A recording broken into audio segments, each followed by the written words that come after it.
I grew up in New York, and always kind of wanted to move to Boston, based purely on the music scene. There are bands like the Lemonheads, Burma.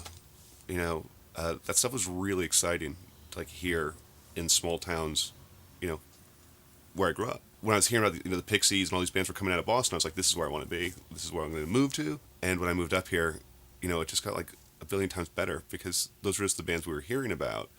And then there's this whole huge scene of really great stuff happening, and they weren't just like these legendary bands who were outside my peer group. They were happening, they were my peers, and they were happening at the time I was here.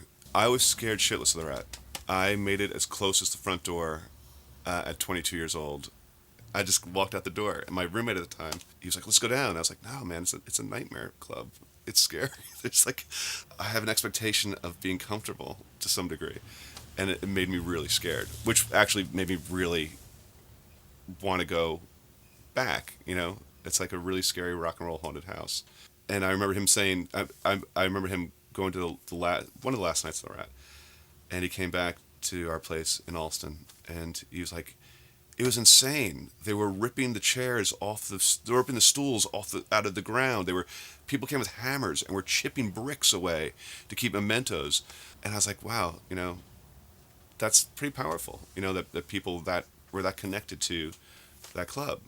It's the Rats closing opened up the clubs in Alston for me. Like the scene kind of moved from Kenmore down to there. Like that's where the guys who were going to the Rat who I knew all started hanging out in Alston.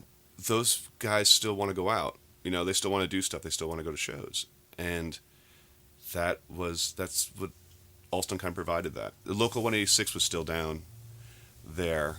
And I think that was the first show I ever played in Boston was local 186, which was Bun Ratty's before that.